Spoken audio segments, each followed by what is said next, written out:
Assalamualaikum warahmatullahi wabarakatuh. Alhamdulillah wassalatu wassalamu ala Rasulillah wa ala alihi wa ashabihi wa man wal ma ba'du.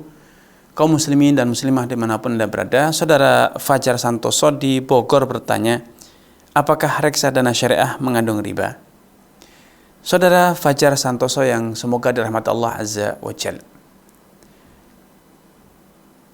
berdasarkan fatwa DSN, Dewan Syariah Nasional, ada kriteria yang harus dipenuhi oleh perusahaan-perusahaan ataupun lembaga-lembaga yang ingin menjalankan skema-skema syariah. Sehingga perusahaan ataupun lembaga yang berinvestasi di Indonesia atau menjalankan kegiatan usaha di Indonesia secara syariat, acuannya adalah fatwa Dewan Syariah Nasional.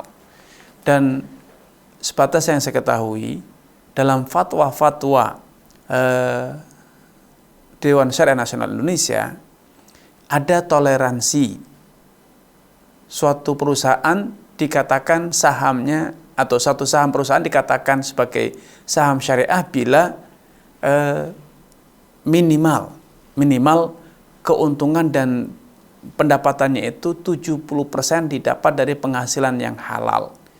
Adapun ketika masih ada 30%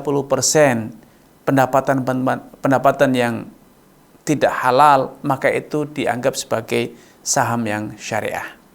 Nah, dari fatwa ini saja kita bisa memahami adanya gambaran bahwa saham-saham syariah di Indonesia belum 100% halal. Masih ada campuran. Ya. Tentu fatwa ini memang kontroversial. Secara internasional, lembaga-lembaga fatwa internasional seperti IUV misalnya, atau Majma' al-Fiqh al-Islami yang di bawah OKI ataupun Rabitul Alam Islami, mereka semua bersyarat bahwa suatu saham baru boleh atau bisa diklaim sebagai saham syariah yang halal bila 100% kegiatan usahanya dan pendapatannya didapat dengan cara-cara yang halal. Ya. Ini poin pertama. Poin kedua, reksadana. Reksadana itu adalah suatu perusahaan yang mengelola dana masyarakat untuk disalurkan ke saham-saham atau unit-unit usaha yang profitable, yang mendatangkan keuntungan. Dan kalau itu reksadana syariah, berarti mereka berkomitmen untuk menyalurkan dana-dana masyarakat itu atau pihak ketiga kepada saham-saham atau jenis-jenis usaha yang sesuai dengan kriteria syariah di negara kita. Tentu sekali lagi referensinya adalah fatwa Dewan Syariah Nasional.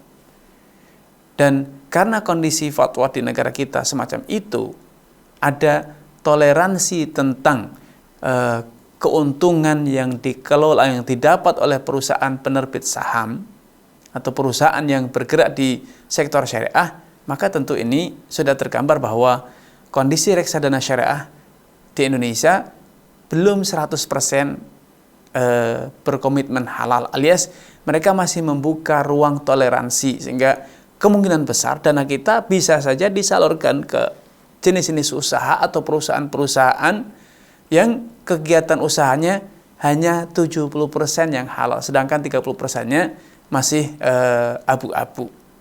Karena itu tentu kondisi ini patut diwaspadai, sehingga saya tidak bisa mengatakan halal atau tidak halal karena pertanyaan Anda global, sedangkan yang Anda maksud sudah pasti adalah kondisi real di lapangan. Ya, tentu karena kondisi fatwanya semacam ini, tentu kita harus lebih waspada, ya, karena sudah menjadi pernyataan resmi bahwa saham syariah Indonesia belum 100% halal, tetapi masih ada ambang toleransi, sehingga penghasilan yang akan kita dapat pun pasti juga bercampur antara yang halal dengan yang haram. Wallahu ta'ala a'lam.